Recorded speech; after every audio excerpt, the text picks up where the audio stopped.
നമസ്കാരം. രശ്മി ബോബൻ, എങ്ങനെയായിരുന്നു ഈ ടെലിവിഷൻ രംഗത്തേക്കുള്ള ഒരു വരവ്? ടെലിവിഷൻ രംഗത്തല്ലേ ഞാൻ ആദ്യമായിട്ട് കോമ്പാരിങ്ങിലായിരുന്നു തുടങ്ങിയത്. അപ്പോൾ ഞാനിവിടെ ട്രിവാൻഡ്രത്ത് പഠിക്കുകയായിരുന്നു, വിമൻസ് കോളേജ്. അല്ല, എൻ്റെ സ്വദേശം കണ്ണൂരാണ്. അപ്പോൾ എൻ്റെ ഫാദർ ബാങ്കിലാണ്, വിജയ ബാങ്കിൽ. അപ്പോൾ അച്ഛൻ ഇതുപോലെ ട്രിവാൻഡ്രത്തേക്ക് ട്രാൻസ്ഫർ ആയി വന്നപ്പോൾ ഇവിടെ സൂര്യ TV തുടങ്ങുന്ന സമയത്താണ്. അപ്പോൾ അവിടെ ഇങ്ങനെ കോമ്പയർസിന് വേണമെന്ന് പറഞ്ഞു. അങ്ങനെ എൻ്റെ ഒരു റിലേറ്റീവിൻ്റെ കെയർ ഓഫിൽ ചെന്നു, കോമ്പയറായിട്ട് തുടങ്ങി. പിന്നെ കോമ്പയറിങ്ങിൽ നിന്ന് എൻ്റെ ഡാൻസ് ടീച്ചറിൻ്റെ ത്രൂ ഞാൻ സീരിയലിലേക്ക് കടന്നു. കലാപശ്ചാത്തലം എന്ന് പറഞ്ഞു കഴിഞ്ഞാൽ ഞാൻ യൂത്ത് ഫെസ്റ്റിവൽസിനൊക്കെ പങ്കെടുക്കാറുണ്ട്. എല്ലാം കൂടുതലും ഗ്രൂപ്പ് ഐറ്റംസ് ആണ്. തിരുവാതിര, സിംഗിൾ പരിപാടി വളരെ റെയറാണ്. സ്കിറ്റ് ഒന്നും ചെയ്തിട്ടില്ല ഞാൻ. സിംഗിൾ പ്രോഗ്രാംസ് ഈ പറയുന്ന പോലെ ലൈറ്റ് മ്യൂസിക് എന്ന് പറഞ്ഞാൽ എൻ്റെ ഇഷ്ടത്തിന് തോന്നുന്ന പാട്ട്, കാരണം ഞാൻ പാട്ട് പഠിച്ചിട്ടില്ല, അപ്പോൾ തോന്നുന്ന പോലുള്ള സാധനങ്ങൾ അങ്ങനെയൊക്കെ ചെയ്തിട്ടുള്ളൂ. ഇല്ലാത്തത് കൊണ്ട്.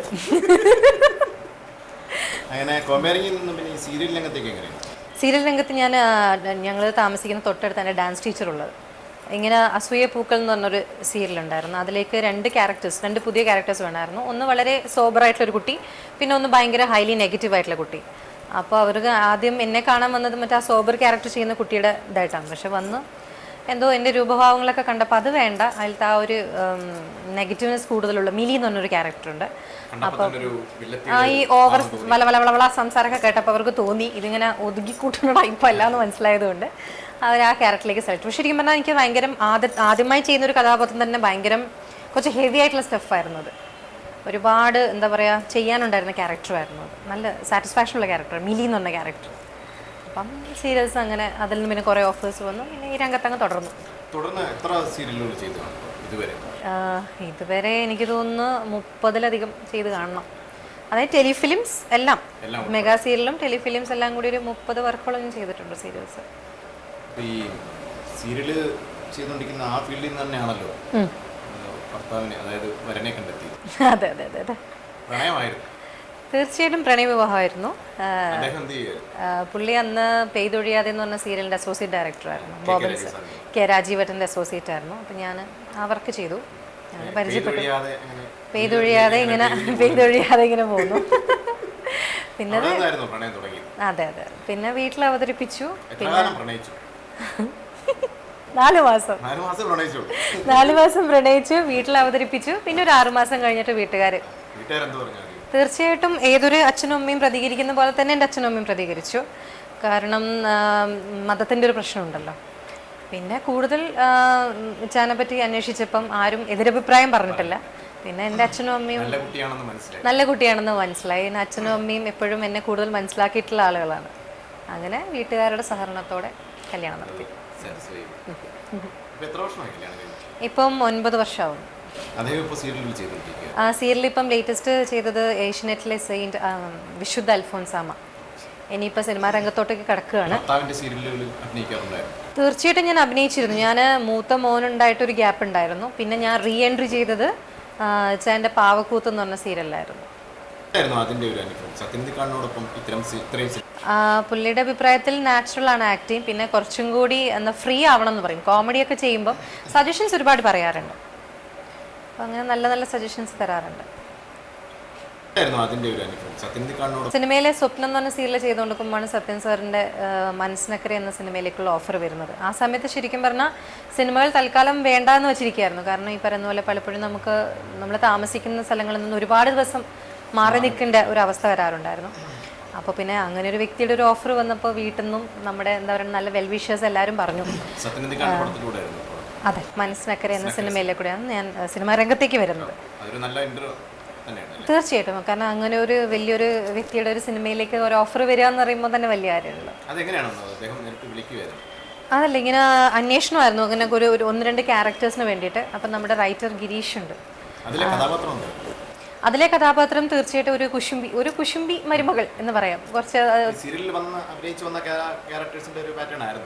അതെ, അതും ആ പാറ്റേൺ തന്നെ. ഞാൻ ആ സ്വപ്നം തന്നെ സീരിയലിൽ ഞാൻ ചെയ്തുകൊണ്ടിരുന്ന കഥാപാത്രം ഈ പറയുന്ന പോലെ ഒരു കുശുംബിയായ മരുമോളുടെ ക്യാരക്ടറായിരുന്നു. എനിക്ക് തോന്നുന്നു ഒരു തട്ട് വെച്ച് നോക്കുമ്പോൾ കൂടുതലും നെഗറ്റീവ്നെസ് ഉള്ള സാധനങ്ങളാണ് ഞാൻ കൂടുതൽ ചെയ്തിട്ടുള്ളത്.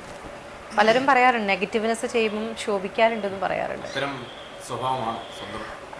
ഞാൻ പറഞ്ഞല്ലോ, എല്ലാ മനുഷ്യനും സ്ഥായിയായിട്ടൊരു ഭാവമില്ല എന്നാണ് എൻ്റെ വിശ്വാസം. അതെല്ലാവർക്കും എന്താ പറയുക, ദേഷ്യം, എന്താ പറയണ്ട, വെറുപ്പ് എല്ലാം ഉണ്ടല്ലോ എന്ന് പറയുന്ന പോലെ. അസൂയ, കുശുമ്പ് ഒക്കെ ഉണ്ട്. അതൊക്കെ ഒരു നോർമൽ. അതെ, അങ്ങനെയൊക്കെ ചെയ്യുമ്പോൾ എനിക്കൊന്നും കൂടുതൽ ആളുകൾ അതിനെ അപ്രിഷിയേറ്റ് ചെയ്യുന്നത്.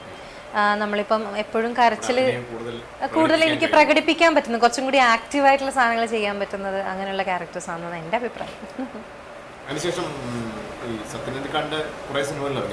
സാറിൻ്റെ മനസ്സിനക്കരെ എന്ന സിനിമ മുതൽ ഇപ്പം റിലീസായ കഥ തുടരുന്നു വരെ എന്ന സിനിമയിൽ ആ ഒരു കുടുംബത്തിൻ്റെ അംഗമാവാൻ പറ്റി.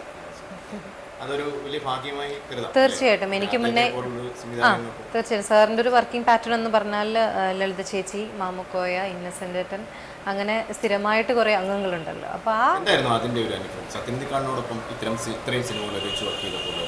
അതിൻ്റെ ഒരു അനുഭവം എന്ന് വെച്ചാൽ തീർച്ചയായിട്ടും സാർ എല്ലാവരെയും ഒരുപോലെ ട്രീറ്റ് ചെയ്യുന്ന ഒരു വ്യക്തിയാണ്. ഇപ്പം 7 വർഷത്തിന് മുന്നേയും 7 വർഷത്തിന് ഇപ്പുറവും സാറിൻ്റെ ഒരു സ്വഭാവ രീതിയിൽ യാതൊരു മാറ്റവുമില്ല. അന്നും ഇന്നും അതേ ഒരു ഊഷ്മളതയോടെ നമ്മളോട് പെരുമാറുന്നത്. ആ ഒരു അറ്റ്മോസ്ഫിയർ പോയി കഴിഞ്ഞാൽ ഒരിക്കലും നമുക്കൊരു എന്താ പറയുക, ഒരു വേറെ ഒരു ലൊക്കേഷനിൽ പോയി നിന്ന് നമ്മൾ വർക്ക് ചെയ്യാനൊരു ഫീലില്ല. കാരണം എല്ലാം നമ്മൾ സ്വന്തക്കാരാണ്. ആ ഒരു എന്താ ഒരു ഫ്രണ്ട്ലി അറ്റ്മോസ്ഫിയറാണ് അവിടെ. സിനിമകൾ കഴിവതും കാണാറുണ്ട്. തീർച്ചയായിട്ടും. ഞാൻ ഈ പറയുന്ന പോലെ ഭയങ്കര ഒരു സിനിമാ പ്രാന്തിയാന്ന് പറയും. അപ്പം ഞങ്ങളുടെ എന്താണ് അച്ഛനും അമ്മയും എല്ലാവരും തന്നെ എല്ലാ വെള്ളിയാഴ്ചകളും മുടങ്ങാതെ സിനിമ കാണുന്നൊരു ഗ്രൂപ്പായിരുന്നു. ഇപ്പോഴും കഴിവതും മിസ് ചെയ്യാറ്. പിന്നെ നമ്മൾ ഈ വർക്കിൻ്റെ തിരക്കിൽ പലപ്പോഴും നമ്മൾ മിസ് ചെയ്യാറുണ്ട് പല സിനിമകളും. സീരിയലുകൾ കാണാറുണ്ടോയെന്ന് വെച്ച് കഴിഞ്ഞാൽ ഞാനൊരു കൺസിസ്റ്റൻറ്റ് വ്യൂവർ അല്ല. കാരണം ഇപ്പോൾ ഈ പറയുന്ന പോലെ മോൻ 4ാം ക്ലാസ്സിലാണ്. അപ്പോൾ ഈ വൈകുന്നേരം സമയങ്ങളിലാണല്ലോ കൂടുതൽ എന്തെങ്കിലും പഠിപ്പിക്കാനൊക്കെ പറ്റുന്നത്. അതുകൊണ്ട് കൂടുതലൊരു കണ്ടിന്യൂസ് ആയിട്ട് കാണാൻ പറ്റാറില്ല.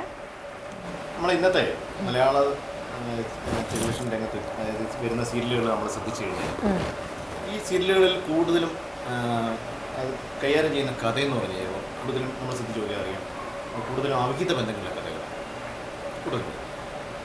അത് എത്രത്തോളം നമ്മുടെ പ്രേക്ഷകരിൽ എന്തൊക്കെ പ്രശ്നങ്ങൾ ഉണ്ടാക്കുന്നു എന്നുള്ളത്, അത് അല്ലെങ്കിൽ എത്രത്തോളം ആശാസ്യമാണ് ഇത്തരം കഥകൾ മാത്രം ഇങ്ങനെ കൂടുതലായി പടച്ചു വിടുന്നത്?